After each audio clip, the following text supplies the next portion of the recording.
So, sorry, but I think the microphone is locked up in here. We don't have the key for that. So, my name is Dr. Jim Hodge, and tonight this is actually hosted by the Lassen County Republican Central Committee, but the fact of it is, tonight is neutral. This is Switzerland. There is no parties here tonight. And our objective is just to be a service to the community so that you have a chance to meet and see who the candidates are and to hear from them. And we want to keep this a really civil event. We really appreciate a couple of things. Number one is, no big outbreaks and gotcha stuff, right? And we would prefer that you keep the chit-chat down because people in the back maybe can't hear the candidate if everybody's talking. I've heard that as a problem here before, when I have been here to events. And I will remind you that June 5th is voting day. Jim, don't forget cell phones too. Yeah. If you would put your cell phones on the quiet mode, please. And we'll just, plan to be kind to the candidates. We're going to hear from the assessors first. Each candidate's going to get 4.5 minutes or less. If it's less, it's fine, to speak. And after the first two sessions, we're going to have the assessors first and the county supervisors, District 5 second. Third will be city council and district attorney. So we're going to take a short break after District 5 supervisors. You'll see this is kind of a new format for us. Part of our thing to try and keep things civil, but we have a group list of questions up there. You may choose to add to those questions. And if you see a question up there that you already like, if you'll just put a tally after it, you'll see some over there that have 5 tallies or 3 tallies or 2. And we'll start, when we do the questions, we'll do the ones that people are most interested in first. We'll see how the time goes. We can't be here until like 2 o'clock tonight, so we've got things to do. So, anyway, so we have the assessor candidates to come here first.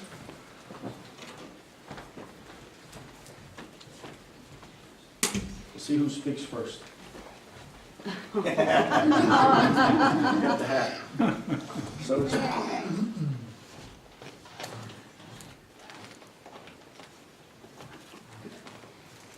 you've got one. All right, throw it back in. There we go. All right.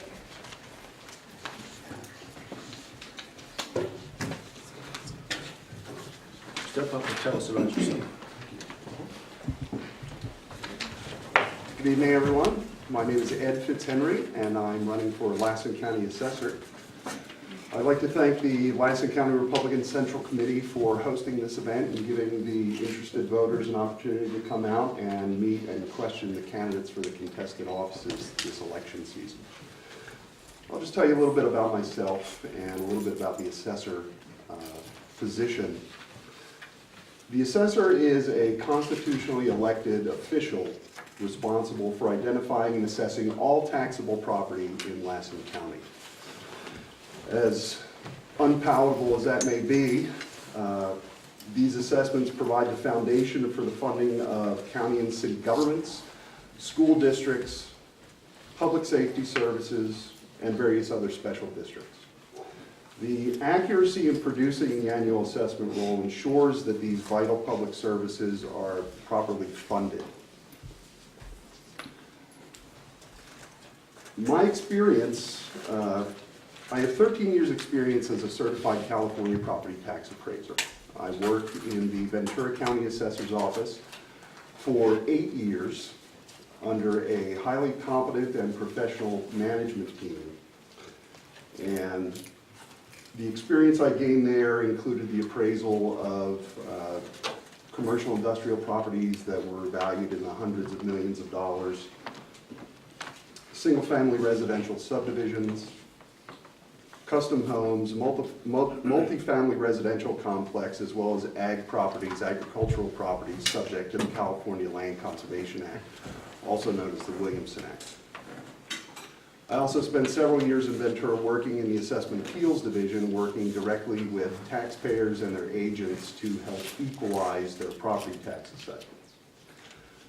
I moved to Lassen County in 2013 and was employed as a senior appraiser in the Lassen County Assessor's Office.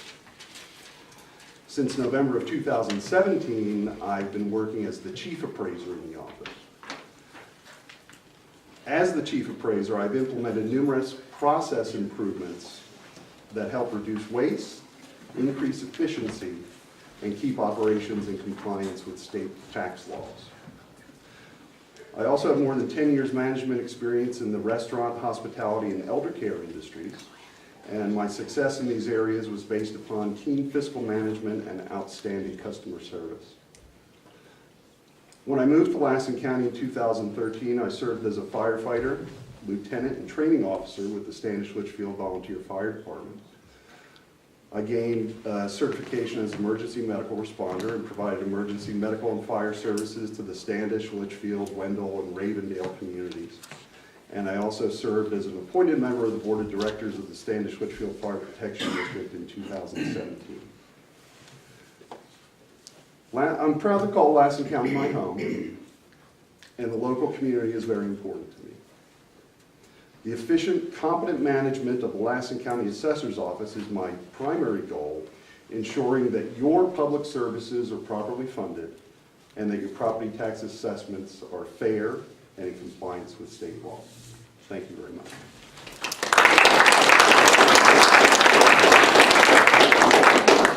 Good job.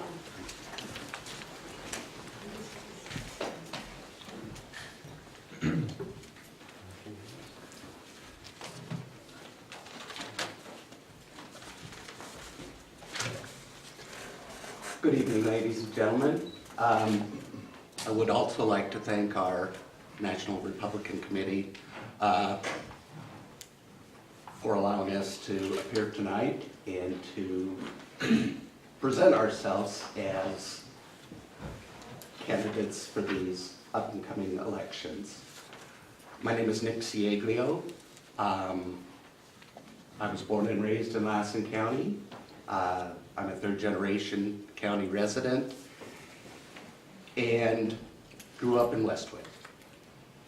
I currently work as an associate appraiser at the Lassen County Assessor's Office and have been there 3.5, almost 4 years. Prior to coming to Lassen County, I was a senior systems engineer for the U.S. Air Force for 15 years. I managed air traffic control, landing systems, space-based weather systems, highly technical equipment. And I was responsible for over $150 million worth of engineering as it was related to full-scale development, from concept to deployment. I do have skills in budget preparation, in budget management and execution. As the role of the assessor, as Ed had stated, it's a leader. He's a team leader. He's a manager of an office that provides a critical role not only to revenues, our general fund, the services in our community, but also as a team leader to 9 current staff full-time, 1 part-time, and 1 vacant position. The biggest challenge we are experiencing in the assessor's office is the ability to accurately and consistently assess all the real property in the county, whether that be real and or personal. My paramount goal is to ensure that you pay a fair share and no more.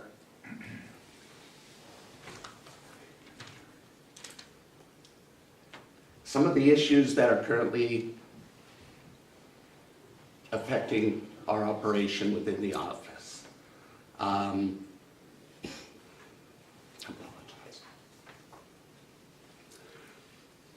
Fiscal issues are paramount, as they are throughout the entire county. We have a tight budget. Our county is operating in a deficit spending, and there is no insight to how that problem is going to be resolved. What the assessor cannot do by law is affect those values as a way to change and/or bring revenues in. Uniform assessment regardless of the status and state of the economy.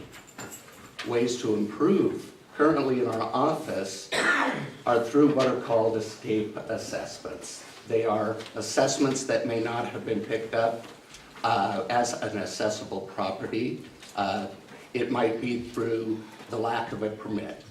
It might be through a permit in working with the city and the county being lost. Or it might be simply a mistake of not identifying the county that a structure is built. With that being said, those shortfalls do come and can add and bring in additional funding.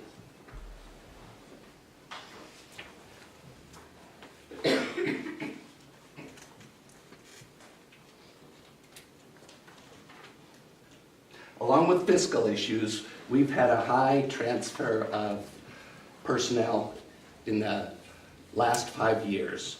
We've lost 6 with a combined corporate memory of over 100 years. Thank you very much.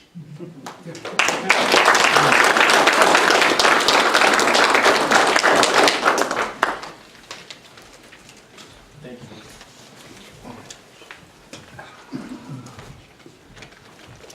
Hi, my name is Carrie Inslee, and I'm running for Lassen County Assessor. I was born in Susanville, and we lived here until I was in 3rd grade in Shake Elementary. My parents got a divorce, and we moved to Reno. My dad stayed here. He worked for CPU, and then he was a contractor for 17 years here. And then I became a small business owner here 14 years ago, and I currently am a small business owner, and I currently will be a small business owner. I also work at the assessor's office. I am the administrative assistant, so I process everything from deeds to transfers to escape assessments to supplemental assessment notices. I put in all of the appraisals. I do all the data entry, so I have all the data at my fingertips. And so that being said, the reason I'm running is because I see some issues that we have, not necessarily with the property appraisal, the regular real property appraisal department, it's with the personal property appraisals, with the agricultural production, business property statements. What happens is if you're a business owner and you file a property statement, you report your equipment. And our office has not taken off the equipment for years and years and years. So what I see is old items on the roll that we're taxing people for, and that should not be there. And I have the data, so I can pull up a report and say, well, there's an item from 1946 on the tax roll. Why? Why is that there? Not only is it there from 1946, it is an estimated value, so that never depreciates. So our 1946 item on the roll was new for $700, and we have it on the roll for $500. So we're taxing someone $500 value-wise, so it's $5 a year, but it's kind of the point that matters. We're taxing somebody for an item from 1946 for $500 value-wise. So there's 470 items on the tax roll that are over 33 years old. So I am here to help you. I'm here to help you be the liaison between the appraisal department, the tax collector if need be, the auditor. I go between the tax collector, the auditor's office, the appraisers. I have the whole system. I know where to go, what to do, how to take care of it. And that's why I'm here to apply practical application with these California tax laws, with the complicated laws that we have. But I'm here to help you. I have a friend that has tire tractors on the roll because she chose to depreciate those tires over a long period of time, as we can as small business owners. We have that opportunity. So our office has those tires listed as a supply. A supply never depreciates. So we're taxing this person $11,000 in value over the last 3 or 4 years, which is $110, directly out of her pocket as a small business owner. And our office currently, our current assessor, I went to him and I brought this to his attention, and he said, well, that owner has to write us a letter to tell us the tractors, or the tires are on the tractor. Well, I'm here to tell you that I'm the assessor that will put the tires on the tractor. And I will help you as business owners, as agricultural production, whatever the case may be, whether it's commercial property, residential property. Being a business owner, I know how hard it is to get a commercial loan. I know what it's like to pay commercial liability. So the last thing you need for us to be doing is taxing you over stuff that you've gotten rid of, that's obsolete, that you don't need anymore, you don't use it anymore. If you're a farmer or a rancher and you've got an old plow sitting out there and the assessor's office is taxing it, that's not right, because you're allowed a personal property tax exemption. If I live in my mobile home park, I don't have to declare my wood splitter on my personal property statement because that's my stuff. I have to declare the weed eater that I use to mow the property that I depreciate on my tax schedule. But my wood splitter is not part of my business, that's my stuff. So if you're a farmer and you've got an old plow out there, that could be your stuff. I don't need it on the tax roll. So that is why I'm here. I'm here to help you. Here to be the liaison. Thank you very much.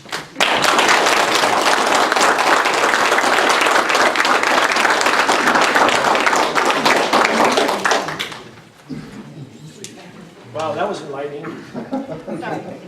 Sorry. So I just have one question. Whoever wins, can you be brought? I need to lower some taxes. Thank you very much. Let's see, next up we'll have District 5 supervisors. I've always taught ladies first. She's getting first. Good. Good. Good work. No, I'm up.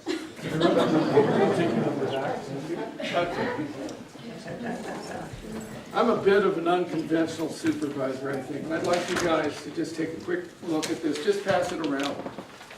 And I'm going to start this off with asking you guys a question. Who was here in 1997 when CRME Depot got bracked?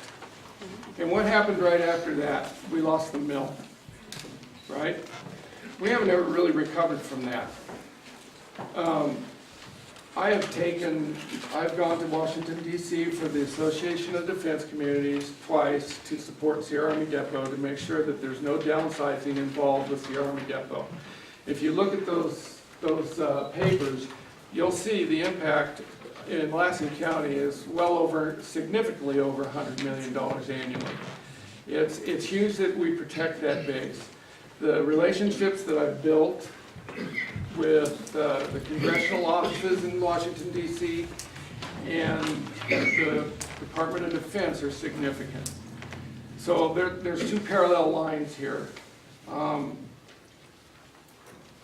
During the time that I took to build these relationships to protect the Army Depot, I've established these relationships with Washoe County and in Washington, D.C. So now I've got two parallel things. I've got the first public-private partnership at the CRME Depot.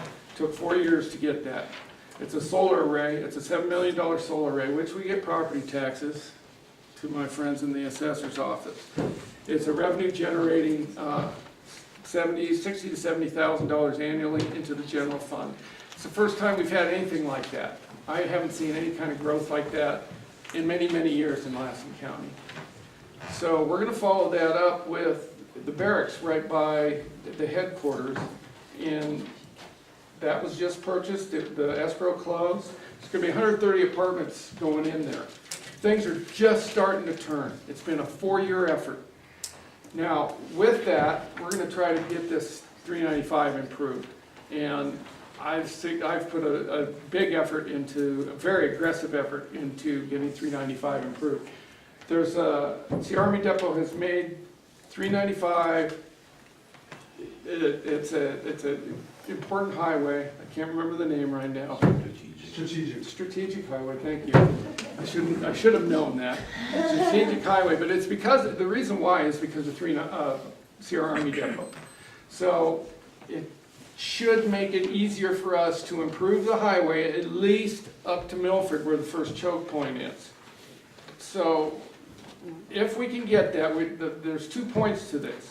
You stabilize the base, you bring money, resources, revenue to Lassen County, which we desperately need. Beyond that, right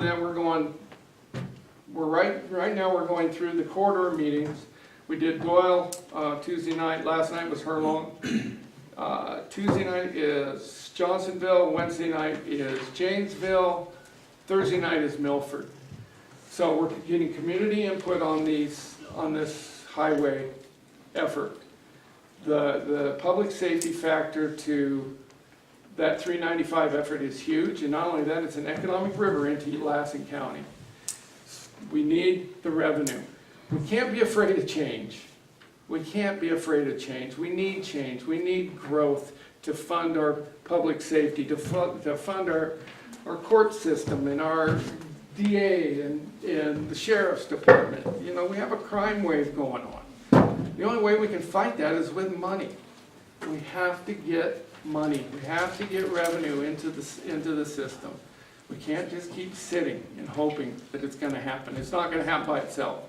I've started neighborhood watches all the way through our district. Every one, Doyle, Herlong, Standish, Litchfield, they're all starting to form these neighborhood watches. The only one that's not is Ravendale. Ravendale, they're on their own up there. They want to be left alone, but good for them.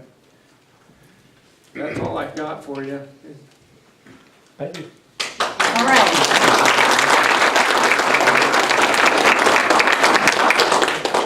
Hello. Hi, my name is Carrie Cobb. I'm running for District 5 Supervisor. I'm a lifelong resident of Lassen County, and I love where we live. That's why I'm running. My experience in business management and finance over the past 20 years has prepared me for this opportunity to represent the people of District 5. Financial knowledge will be very valuable as we move into the next few years as a county. Our general fund revenues are depleted, our public safety expenses are increasing, and our PERS obligation is looming.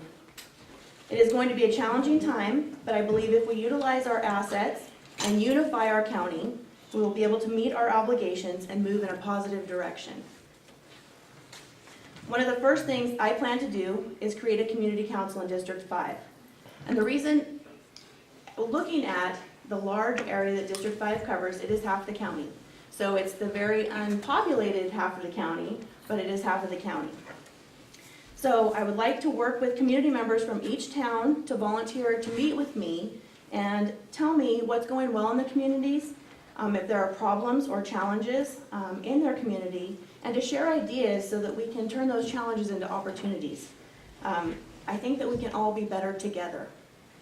Unity and collective thought are powerful tools. As a county, we need to start moving in the same direction. We need a strategic plan with a vision and a mission. That will help us guide us in our decision making. Lassen County, if you go to the website and you pull up strategic plan, you know what's there? A blank page. So I really think that this is important. When elected, I will request that the Board of Supervisors, County Administration, and County Department Heads come together to create a strategic plan. Our greatest asset as a county are our employees.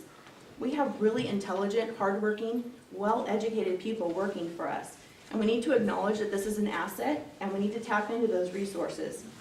Once we have a vision and a mission, we can all work together toward a common goal. There are always going to be problems.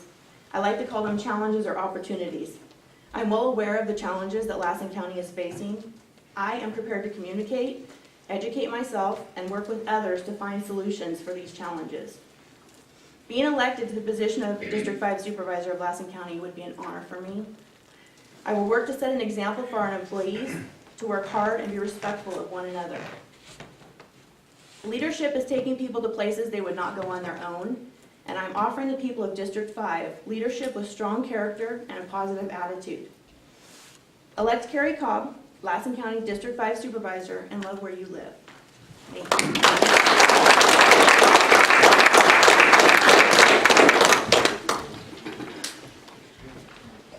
So, now that you've heard some information, many of you have visited our question boards over here already. If you have a question that's burning in your mind right now, based upon what you just heard, I'm going to invite you to go over there and write your question. If you see a question that's already there, that's something that you want to hear that also, then I'm just going to ask you to put a little tally sign, okay?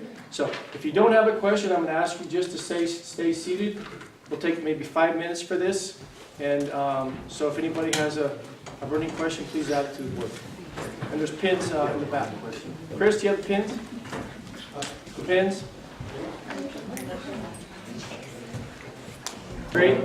Are you ready, Brian? Ready. Okay. For City Council? Hi, I'm Brian Moore, and I'm running for City Council. I'd like to thank the Republican Central Committee for opening this up and allowing us to come up here and speak. Little background about myself. I was born right here in Susanville in 1973. I've lived here my whole life. During high school and a little bit of college, I worked at McDonald's for about 4 years. 2 years of college, I decided college wasn't for me. So I started working with young people at a place called Emerson Lake Boys Ranch, which is no longer here. I was there for 4 years, and then I transferred to Diamond Peak Boys Home, and I've been there for 21 years now. At one point, we'd expanded and had 3 different houses. We had 22 young people that we worked with at that time, and I had 23 to 24 employees who worked directly under me during that time. So why I'm running for City Council? This community has given me so much. It's given me a wonderful life right here. And over the last several years, I've watched as businesses have gone away. Buildings up and down Main Street, for rent, for lease. A mill with 700 employees or in that neighborhood that's no longer here, and we haven't done anything to replace it.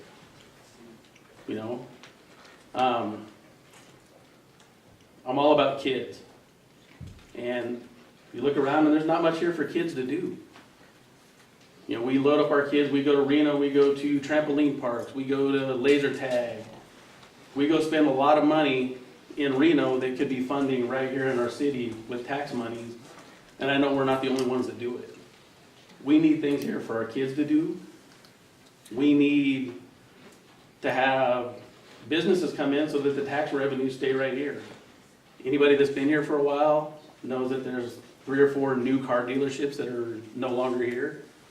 So we go to Red, Chico, Roseville, Reno, $30,000, $40,000, $50,000 that we're spending on vehicles, and our tax revenue is funding other cities and helping other cities.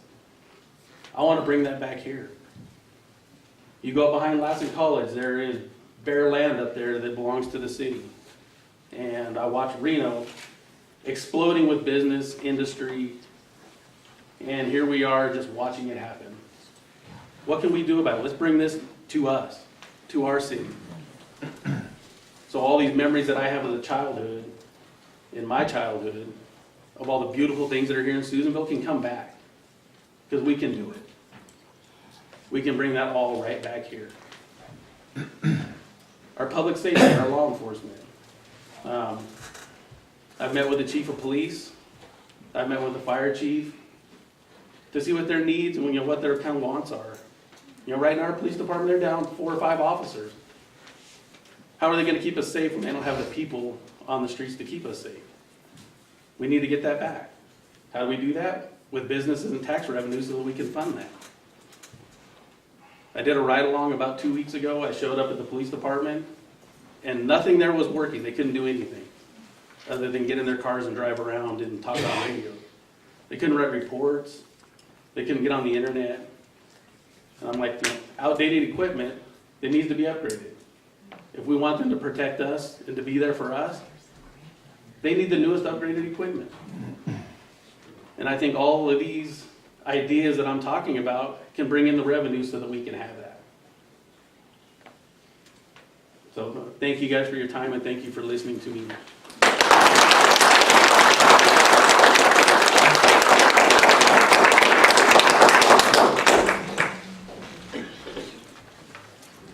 Hi, I'm Mindy Schuster, and I'm running for City Council. I'm going to start with the end of my speech in case I get timed out. So, as a City Council member, the protection of our citizens, preserving the integrity of our neighborhoods, and Susanville's successful future are my priorities.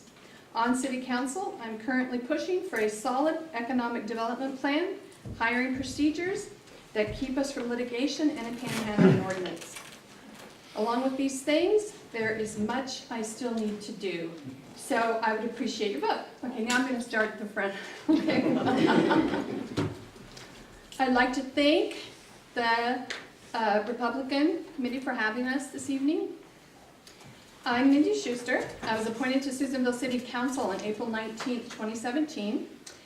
It has been an honor to serve my hometown.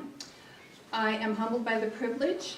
If you look back on the City of Susanville's minutes, you will find that I have been instrumental in making some major changes in the past year. Here is a little history about myself. My maternal grandparents moved to Susanville in the mid-1940s and were soon followed by my paternal grandparents in the 1950s. Both of my grandfathers worked for Southern Pacific Railroad. My great-grandfather moved to Susanville in the 1950s. My parents attended local schools and were married in 1959. I was born in 1961 at Potter's Maternity Home in Susanville. I was delivered by Dr. Korver. I attended Roosevelt, McKinley, and Diamond View schools before graduating from Lassen High School and attending Lassen College. My parents were blue-collar workers. When I was 11 years old, my father and uncle made the decision to open a small business on Main Street. We worked hard as a family to build our business. Jackson Service Center is still successful today. I had to clean bathrooms, roll money, and so I'm very familiar with hard work. My mother worked in check stand number 5 at Susanville Supermarket for 25 years. At the age of 18, I was diagnosed with cancer. During my battle, the prayers and support from the Susanville community for both my family and myself were overwhelming. My husband Rich and I raised both my daughter and stepson here in Susanville. They attended all local schools.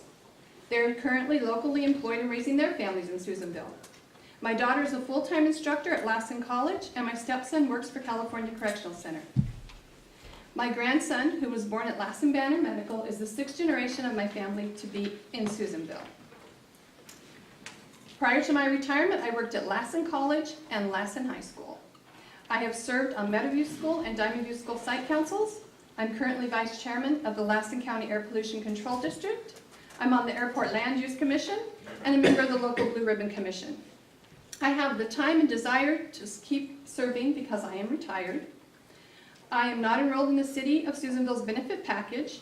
My reason for wanting to remain on the City Council is to help myself in my hometown. And then that's it.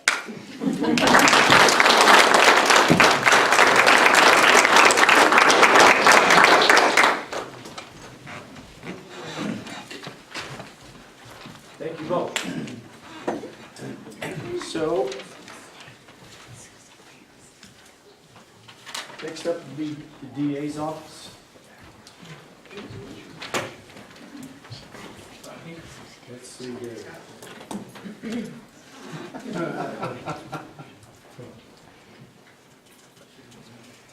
Oh, looks like I won. All right, go back in.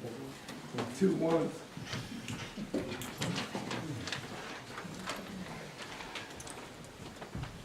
You're going to start the clock? I want to say thank you, everybody, for being here, and definitely thank you for the Republican Committee for putting this on. I am David Evans, and I am the only prosecutor running for this position. A little history. I grew up in Visalia, small town. After moving out of there, I went to UC Davis, got a couple degrees. During that process, and part of the way I used to get myself through college, is I managed retail stores. Managed retail stores all the way from small mom and pop stores all the way up to a store with 30+ employees and multiple different locations. Finally, being able to put forward my kind of plans for life, got into law school, finished law school, passed the bar, and started applying for different jobs. Now, while I was in law school, I actually worked as a certified law clerk for Sonoma County District Attorney's Office. Essentially, what I was doing is exactly what I do now, except where I wasn't an attorney doing it, I was a certified law clerk. Wrote motions, appeared in court, argued motions, even was able to do some trial work. From Sonoma County, obviously I came here. Reason why I came up here was obviously applied to different locations, that's what you do, right? And I came up here, very first day I came up here, I looked around and I was like, wow, this is a really nice little place. Went into a few of the businesses uptown, immediately felt at home. Came in, did my interview, was actually offered the job on the spot, and somebody actually, which is one of my fondest memories, chased me from out of the courthouse, so to speak, and told me to come back in. It was pretty neat. And I accepted that job a few days later on after coming back home and talking with family and whatnot. Lived here ever since. The reason why I chose here, not just because I felt at home, but it's because I wanted my kids to grow up like I did. In a small town, a place that still actually valued honesty, a place that actually valued things like our rights, and valued what was right and what's wrong. Now I've been working up here for almost 11 years, it'll be 11 years in August. I've worked every single type of crime, for everything from the most simple type of traffic matters all the way up to prosecuting murder trials. I'm the only person who's prosecuted those types of cases and that kind of breadth. Problems that we're having right now, we're obviously seeing a huge increase in serious criminal types of crimes, violent crimes. The other things that we're seeing obviously is property crimes, theft, and a huge drug epidemic. We're already working on those things right now, and I want to continue doing that and increase what we're doing. One of the ways we're combating that is we're trying to get rid of the drug dealers. We're hitting those drug dealers frequently. We've been able to send multiple of those people to actual federal court. One local one from actually inside of the city ended up going federal rather than state. The reason why we did that is sufficient quantity, sufficient evidence. With the great work from local law enforcement, the feds decided they would pick that case up and take it. The benefit, of course, there is longer time. They actually do a lot more time in federal prison. Also, saves our tax dollars because we're not prosecuting the case anymore. The feds are, so they pay for it. The other thing we're doing, and I'm doing specifically, when we get drug dealers and we actually have good cases on them, we're working on trying to find out every single different crime that we can, charge them with, and then make sure that we're actually sending them to prison on those cases. The correlation with that, with the property crime, the more drug dealers are taken off the streets, the harder it is for these guys to buy drugs. They're becoming more transparent, which helps us to find out who they are and what they're doing. That also means that, of course, if we can get to the ultimate goal of really decreasing how many drugs are running around the street and are available, the people who are actually going out and buying the drugs aren't going to be able to buy as much, which means they're not going to be stealing as much, and hopefully they will go somewhere else. Theft crime obviously is another issue. You know, the props that have come out have hurt the DA's office, they've hurt law enforcement, but there's plenty of ways of dealing with those too. Thank you.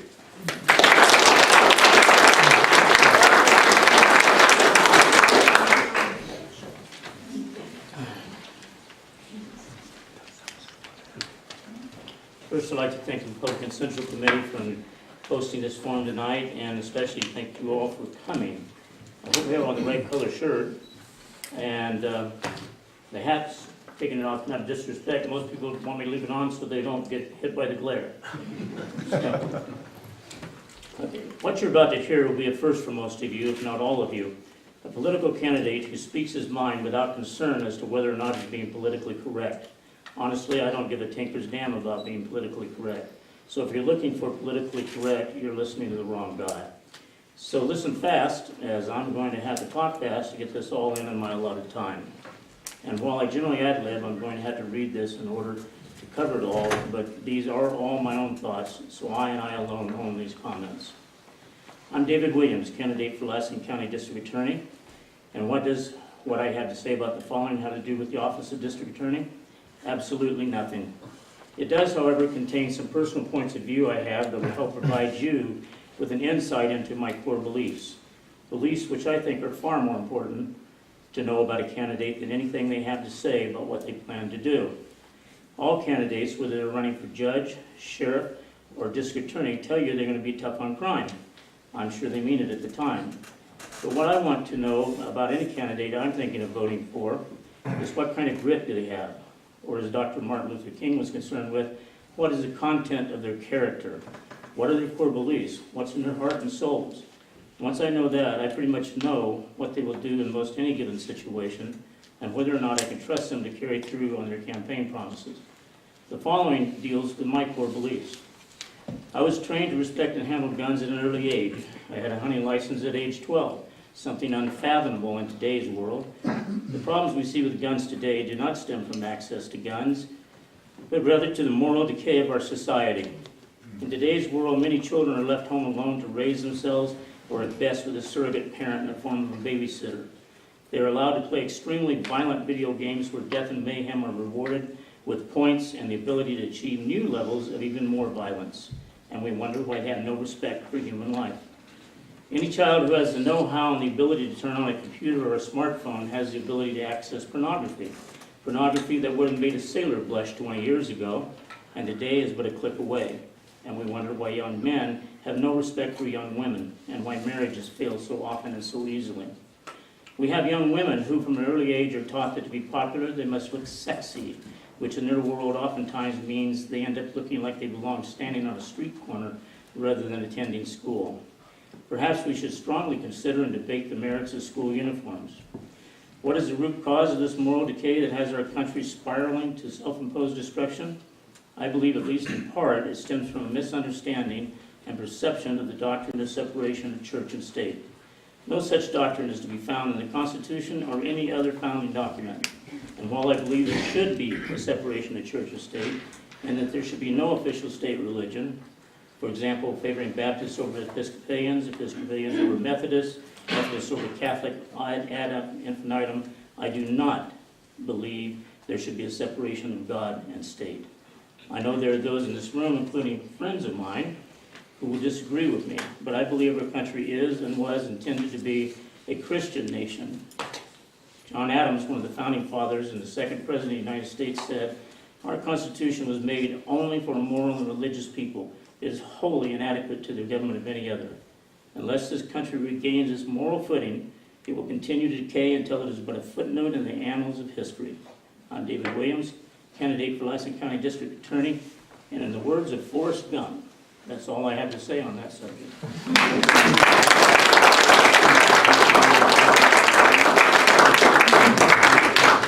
Thank you both. So we're going to take about a 10-minute break right now. There are a few snacks back there.